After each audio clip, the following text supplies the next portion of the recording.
O I am who I am, our sovereign, how majestic is your name in all the earth.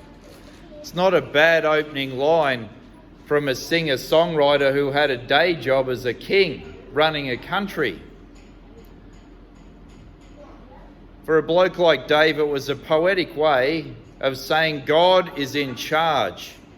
And this song is in part a response to Dave walking outside one night and just looking up in awe and wonder.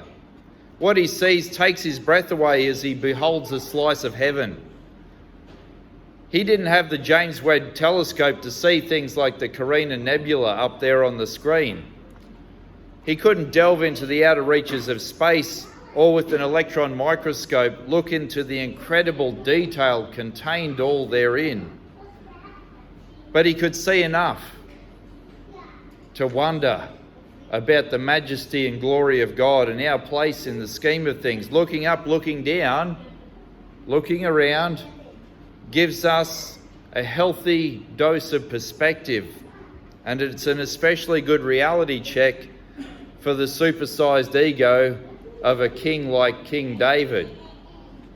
He realizes that in the vast sweep of the universe that God has created, we human beings just seem so insignificant. Yet Psalm 8 is also a healthy reminder of humanity's place in God's scheme of things. I am who I am, the majestic sovereign over all that is, has given us responsibility almost on a level with him. So I wonder what you and I might do as we continue in our God-given responsibility to rule the world here in Mooroopna in 2023. That's not a job that God has just given to one or two people. He's given it to us all together, especially to his people that call on him by his name. It's too easy to say, oh, the mayor will do it, or the premier will do it, or the prime minister will do it. No. God has made you to rule all of creation with him and alongside of him. So what are we going to do, St Albans, with this role, with this responsibility here in 2023? It might seem a daunting task with that kind of power and responsibility, but it was never meant to be daunting. It became so because of the knowledge of good and evil. But the good news of this psalm is that I am who I am has made the world in a way that evil cannot win. Despite our power and responsibility being godlike, we cannot destroy God's purposes, and we cannot destroy ourselves. Why? Because the sovereign of all hears the cries of the children. In our second verse of our psalm, it says there, out of the mouths of babes and infants, you have founded a bulwark, a fortress, because of your foes, to silence the enemy and the avenger.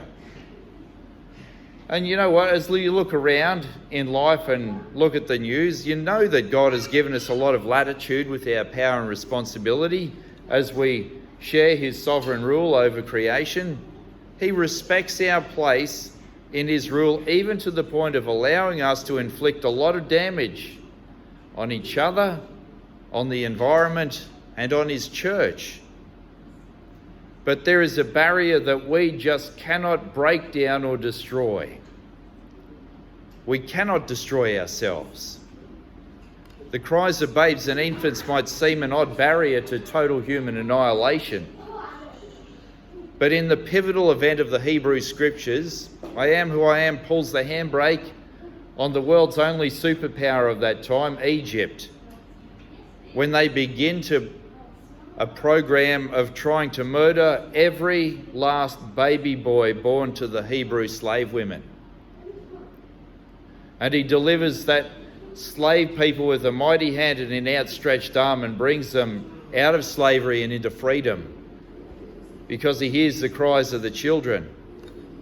Later in those same scriptures, we will see this passion codified as law by Moses and preached repeatedly by the prophets, society must care for the orphan, the child that cries out in despair and need, along with the widow and the foreigner and the poor.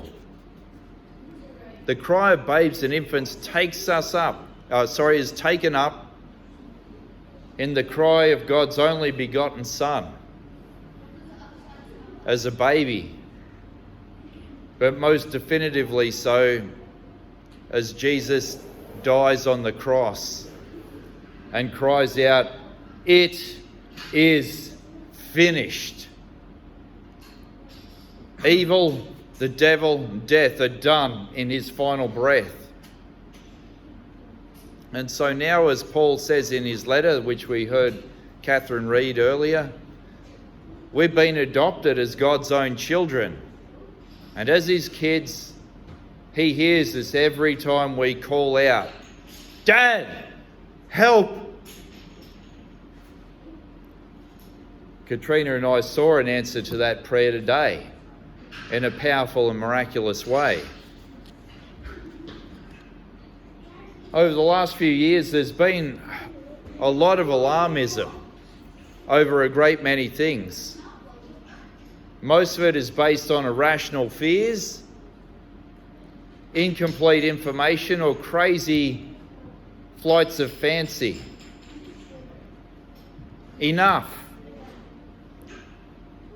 Let Psalm 8 be your song for the coming year, and do not be afraid. As we leave 2022 behind and turn into 2023, no matter what happens, remember this: humanity cannot destroy itself. No virus, no environmental disaster, no man-made war can ever completely annihilate the human race, because God has said there is a line that you guys just cannot cross, because I won't let it happen. Remember that world before Noah? That seemed like a world that was on the brink of total and complete annihilation. But no, God is the one that brought that world to an end and gave it a new beginning.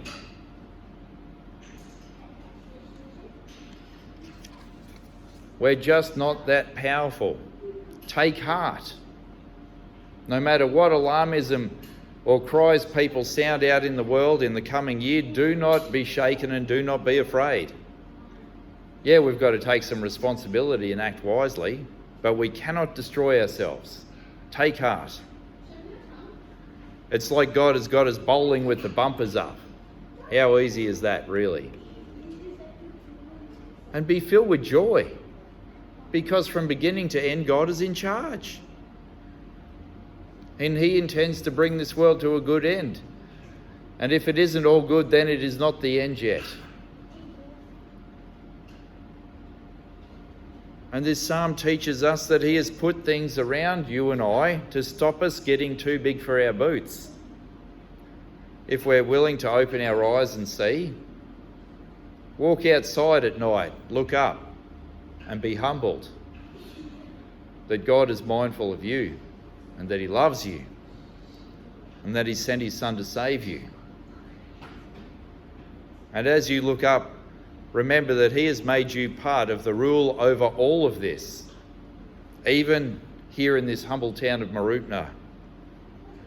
And the possibilities of 2023 are as endless as the stars in the universe, as endless as the creativity of our sovereign in his majesty.